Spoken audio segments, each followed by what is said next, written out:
Hi there, welcome back to the YouTube channel. Please hit the subscribe button. Remember to leave me some comments, hit the bell icon and give me a thumbs up. Help me get my video rankings up. That'd be really good. Today's video, we're coming towards the end of the main set of March of the Machine commanders I want to cover.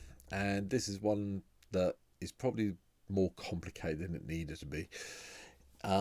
I found it a bit struggly to do this one today, and you already know what the card is, so there's no point in me hiding it anymore. It's Borborygmos and Fblthp, 2 green, blue and red for a 6/5 Cyclops Homunculus. That says whenever Borborygmos and Fblthp enters the battlefield or attacks, draw a card, then you may discard any number of land cards. When you discard one or more cards this way, the B and F deals twice that much damage to target creature. Okay, so it's kind of dump your lands, remove creatures. Okay, at least it's double the damage. So that's, yeah, cope with that plan. And then you've got one of the blue to put it third from top in your library. So, got a little bit of protection from it being exiled, so on and so forth. You can redraw it. Gets around the command attacks quite nicely as long as you can leave the blue and the one up to do that with. So, okay, you can cope with that plan. But it's really... it'd be a lot better if it said deals twice that much damage to any target instead of to target creature. So it makes this a little bit more complicated than it needs to be.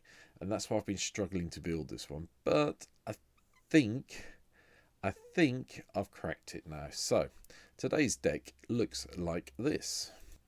As usual, with one of my deck techs, I'm going to start off with the lands. The usual selection of green, blue and red lands are in the deck. Field of the Day and Fable Passage are here because we might as well try and get some zombies to help us out a little bit. We have got so many different types of lands. Playing 5 of each basic and then all the jewels that you can expect to see in the deck. I am playing, just for a change, all of the snarls. It's not something I usually play in a deck like this, but I decided this deck will play the snarls and try it out. Temple of the False Gods here as well, just pointing out. But there's no Reliquary Tower because we do actually want to discard stuff where we can, so we've gone with that.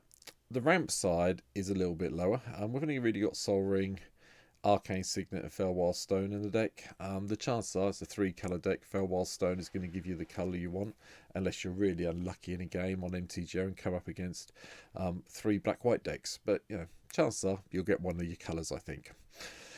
But beyond that, it's really a case of... it's a bit of a mixture between dealing damage, discarding cards, and landfall for this deck. So it's kind of a mismatch from my point of view. But I've tried it out. It seems to work okay. So we'll just go through some of the cards as we usually do. Crop rotation, just go and get a land. Now, I could have put Gaze Cradle in here, I'm going to be honest. But I was trying to keep the price down a little bit. So, if you've got Gaze Cradle on MTGO Real Life, you want to play it in here, drop a forest, put the Cradle in. I've ignored it for this deck. But crop rotation does go and get me some of the other things we might need that could be useful. Like, Triome is always a good one to go and hit with it. That's why it's here. So, a little bit of ramp with Elvish Mystic and Namwar Elves as well. And then one of the things that really does help, we're going to be dealing damage to creatures. So chucking Basilisk Collar onto Borborygmos and Fblthp, or B and F as I'm going to call it, because I can't get tongue-tied again in another video this week. So putting that on there means that basically you'll gain the life and you'll kill whichever creature you chuck the damage at, even if you only discard 2 lands and shock it, 1 land and shock it, or 2 lands and stoke the flames it. Because it'll have Death Touch, make sure that creature dies and you gain the life, so that's good. Amulet of Vigor is also in the deck, just so we can make sure that anything that comes into play untapped, which could be key with some of the lands we're playing today. Game Trail, Frostbolt, Snarl, etc. They'll come into play untapped, so getting this out early is good. Tiny bit of control with Arcane Denial. Again, this is something where you could play Counter Spell or any other kind of counter target spell you want to, but I'm playing this one so I want to draw the card and hopefully keep getting my lands in my hand. Cyclonic Rift gives us some control. I figured we might as well play the original version of Fblthp and try and give us a bit more card draw. Trade Routes is an interesting one. I was looking for some way of getting lands back in my hand. I did a bit of a search on the internet and Trade Routes came up. And I'd forgotten this card came out in 9th edition, to be honest. But you can pay 1 and return a land you control to its owner's hand. So if Borborygmos comes into play, and Fblthp, come into play, put the trigger on the stack, return a few lands to your hand, deal some damage to some creatures. Seems like a reasonable plan to me. It's a red deck, so Dockside is here. Sorry, it's always going to be here. And then we go into sort of the landfall side of the deck a little bit with this card. Druid class, play an extra land once we get to level 2, get a life when we play a land. So, you know, the level 3 is okay, but I'm really not worried about it. We just want to get to level 2. Heroic Intervention lets us keep the stuff on the board once we've got it in play. Cobra, landfall, get a land. Sylvan Library lets us manipulate the top of our library. Don't mind paying 4 life a couple of times. Once I get down to sort of like under 25 life, I'm a bit more dubious about doing it. I'd sooner manipulate the top of my library if I can. So yeah. Goblin Archomancer, just to make everything a little bit cheaper. And then we've got a couple of battles in here. The first one's Invasion of Prilea. I decided it was quite nice. Scry 3, reveal the top card of your library. If it's a land or double face card, draw a card. Gives you a way to go and get your lands, and if you can get it transformed into the slab pawn, you get a reasonable beta for a little while. Lightning Greaves, Swiftfoot Boots do the same thing of protecting B and F as we go through the game. Chaos Warp just lets us deal with something that's annoying us. Hopefully we don't, you know, warp them into something even better. And then Glinthorn Buccaneer. I quite like this. Because we're going to be discarding quite a few cards with this, this does extra damage to each of our opponents as it comes along. So, you know, it's something we want to put Boots or Greaves on if we can. Squeak the Immortal, just, you know, repeating blocker. Not a problem if we discard it. Seismic Assault, expensive to cast. I'll be honest, 3 red is going to be tricky with this deck. But, you know, discarding your lands and dealing and shocking people, not the end of the world.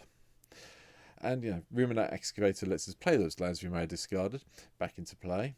Realms Uncharted goes and gets us 2 lands, 9 times out of 10. Well, it will do. You just go and find 2 lands, you get them both, and the other ones go in the graveyard, so fair play. Rites of Flourishing, extra draw, extra landfall triggers. Same with Tireless Provisioner. We just want the treasure tokens off this, or if we're getting low on life, we can get the food.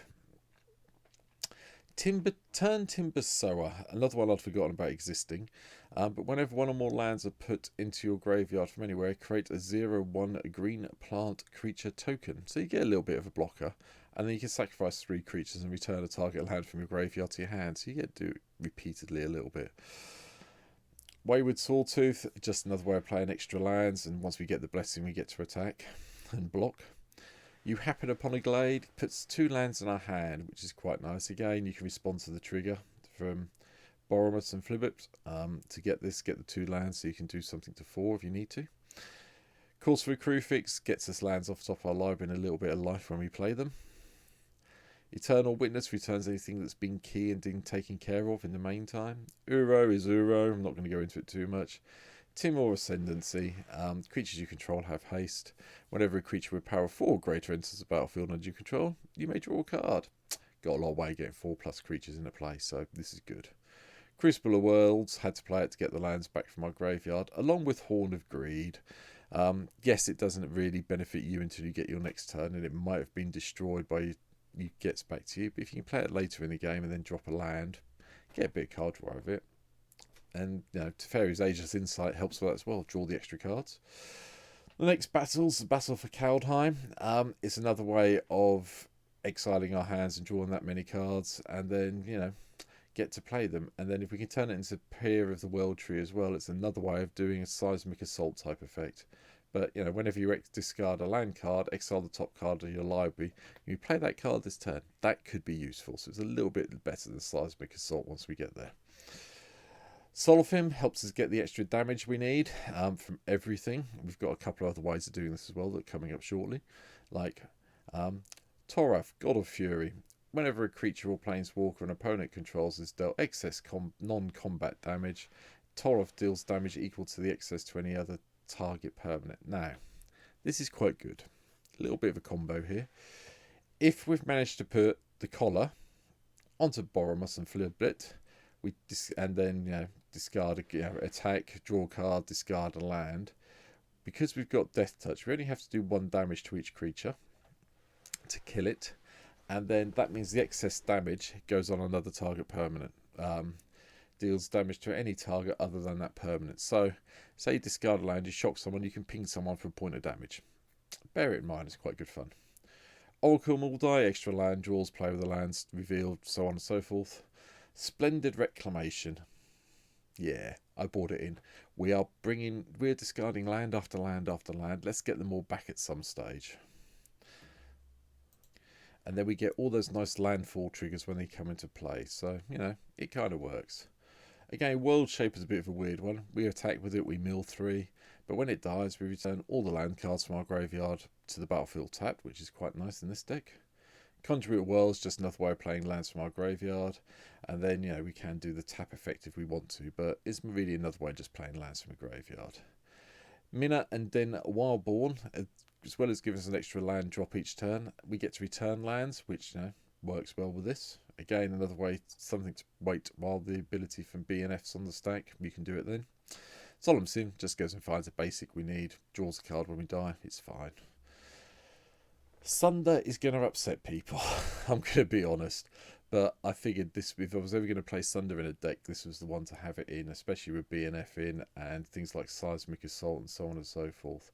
It is quite possible you get to a point in this game where you Sunder, return everything, chuck it all into Seismic Assault or the flipped version of our battle, wherever it's gone, the Invasion of Kaldheim, and then the Mending of Dominaria goes off.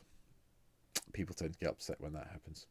Anyway, Brash Taunter is a great way. It's indestructible for a start, so the only way it gets killed if someone puts a -1/-1 or -X counter on it, I should say. But you can just deal damage to your own creature, and then that will basically deal the damage to an opponent you don't really like at the moment, so don't complain. Mending I've mentioned. Ren and 7's in the deck as well. Get all the any number of land cards from your hand onto battlefield tapped, or, you know, just mill your life away. Getting the Tree Folk token will help occasionally, and then if you hit the -8, it'd be quite good. But you don't have to worry about that. Tatio, the Benthic Druids here. Bit of landfall card draw, life gain. Cold Hauler Swine. This is another card I had to go and think about. Someone mentioned it to me. It's expensive. It's 6 mana for a 4/4. But whenever it's dealt damage, it deals that much damage to each player. Now, as long as you're ahead on life with some of the stuff we have, like Tatovana and so on and so forth, it is possible just to win by chucking a whole load of lands when this enters play at the Cold Hauler Swine and kill everyone in sight. But you've got to be ahead on life to do it. Just be aware of that. Morag, Fury of Akuma, gives us another attack combat step. Whenever a land enters the battlefield under your control, if it's your main phase, there's an additional combat phase after this phase. At the beginning of this combat, untap all creatures you control. Just remember, main phase, attack. Second main phase, play the landfall trigger goes on, you get the attack step. You know, keep it going that way. Obviously, landfall, we've got Rampaging Baloths, and the second damage doubler is Fiery Emancipation. Again, complicated to cast because of its mana cost, 3 red and 3, but, you know, tripling your damage is pretty good. Avengers in, because basically I said it's a landfall clone, and so is Omnath. We're going to have landfall clones, we might have them all in. I did ignore Terror of the Peaks in this deck, I'd just like to point that out. I could have put that in as well, but I decided to go somewhere else. And that somewhere else is the original Borborygmos Enraged. Deals combat damage to a player, reveal the top 3 cards of your library, put all land cards revealed this way into your hand, the rest into your graveyard. Discard a land, Lightning Bolt. Yeah. With this, or with this in play, it gets very good. It gets even better if you've managed to get this into play. And this is easier to get into play than the other two because of the convoke side of it. We've got low casting cost creatures, we've got all sorts of things. We can convoke City on Fire quite easily to get it into play a lot quicker than it should be. And people will panic when they see it. The last 2 cards, Blasphemous Act for a bit of board control. I've just played this one along with Cyclonic Rift. Yes, I know my red decks usually have Chain Reaction in. If you don't feel comfortable, you can drop something out and put Chain Reaction in, but I decided to try and have a red deck without it. And finally, the Invasion of Icoria's here. Search your library or graveyard for a non-human creature card with mana value X or less and put it onto the battlefield. It's a great way of returning your Dockside Extortionist to get some more treasures later in the game. Or, you know, if you've got a lot of mana floating around not doing a lot, go get one of these for. But yeah, it's entirely up to you. But when it flips over into the age of Apex of Ikoria, it gets even better because you do just get to do your damage with it. And that's it. And that's my take on Borborygmos and Flip. Whether it's right or not, I don't know, but I think it's going to be fun trying it out and playing it that way. Maybe a not sort of like top tier commander deck, maybe a little bit more casual in the long run, but I think having fun with it is going to be one of the things I'm going to do with it. So thanks for watching the video today. Leave me a comment, let me know what you think. If I've missed anything major out, please let me know. Hope you've hit the like button, I hope you've hit the subscribe button, and I'll be back soon with some more deck takes, whether they're going to be March of the Machines or Aftermath or something else. I haven't quite decided yet. I'm working on it as we speak. So take care, thanks for watching, I'll see you in the next video. See you soon, bye.